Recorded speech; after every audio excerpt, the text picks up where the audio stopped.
Viewers আসসালামু আলাইকুম। CS, RS এবং এসএ খতিয়ান অনুযায়ী আপনি জমি ক্রয় করেছেন, কিন্তু বর্তমান বাংলাদেশ বিআরএস খতিয়ান অন্যজনের নামে হয়েছে। এমতো অবস্থায় আপনার করণীয় কি? দেখেন, সিএস, এসএ ও আরএস অথবা সিএস, আরএস এবং এসএ অনুযায়ী আপনি জমি অন্যের নিকট হইতে ক্রয় করেছেন, কিন্তু বিআরএস খতিয়ান অন্যের নামে বেষ্টিত হয়েছে। এমতো অবস্থায় আপনার করণীয় কি? আপনি কিন্তু জমি কিনেছেন, আপনার জমি হাল দখলে রয়েছে, আপনি খাচ্ছেনও দীর্ঘদিন থেকে, 2, 4, 5, 10, 20 বছর থেকে, কিন্তু পরে এসে দেখা গেল যখন আপনি খাজনা জমিনের দিতে গিয়েছেন, তখন আপনি আর খাজনা দিতে গিয়ে বাধার সৃষ্টি হয়েছে। কী ধরনের বাধা? সেটা হচ্ছে কি, যে আপনার এদিকে ধারাবাহিকতা সিএস, এসএ এবং আরএস অনুযায়ী জমি ক্রয় ঠিকই করেছেন, কিন্তু বিআরএস খতিয়ান, আবার কথাটা বলছি যে বিআরএস খতিয়ান অর্থাৎ বাংলাদেশ সার্ভেয়ার খতিয়ানটা অন্যের নামে হয়েছে। তাহলে পরে আপনার এই জমির বিষয় করণীয় কি হবে? আপনি যখনই খাজনা দিতে গিয়েছেন তখন আপনি বাধাগ্রস্ত হয়েছেন। আপনি ভূমি তহসিল অফিসে, ইউনিয়ন তহসিল অফিসে গিয়েছেন,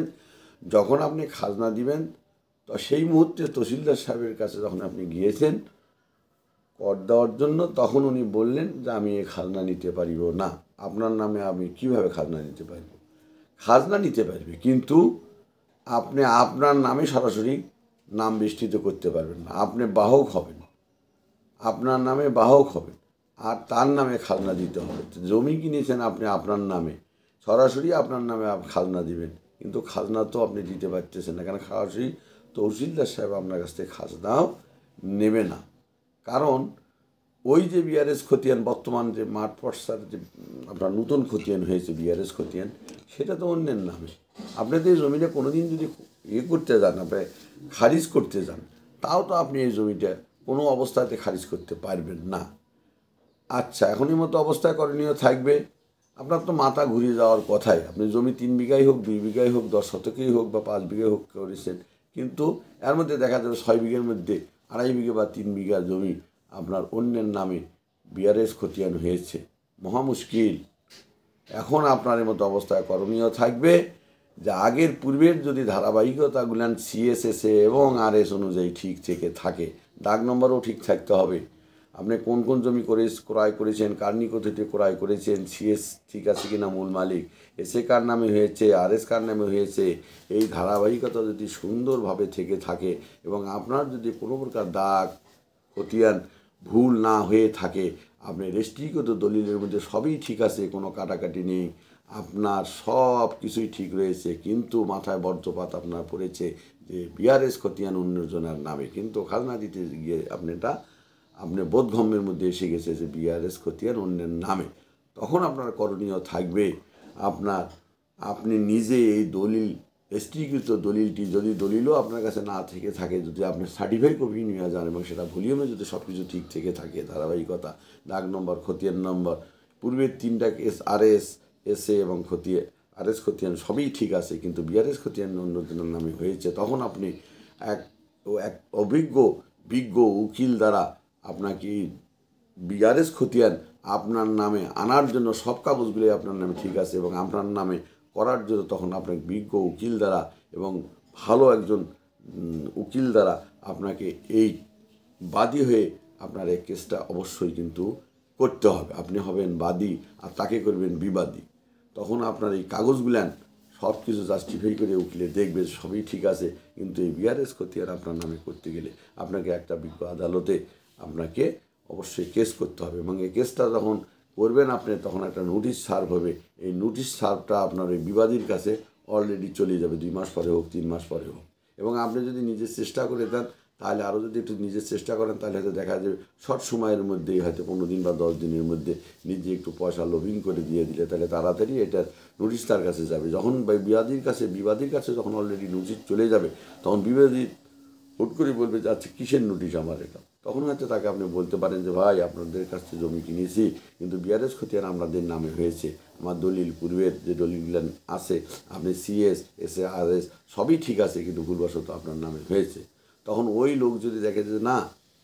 ঠিকই তো কথা, আপনার দলিল যখন পড়ি দেখবে, যখন দেখবে যে আমার নামে হয়েছে, যদি ওই লোক আপনার কথায় সাড়া দেয় তাহলে পরে উনি নিজেই কোর্টে গিয়ে 2 তারিখ বা 4 তারিখ বা 5 তারিখ পরেই বা প্রথম দিনে হবে না, তখন ওনার নামে নিয়ে গেলে তখন উনি হয়তো যা বলতে পারে যে জমিটা ওনার কাছে আমি বিক্রয় করেছি কিন্তু আমার নামে ভুলবশত রেকর্ড হয়েছে, আমি নিজেও জানি না,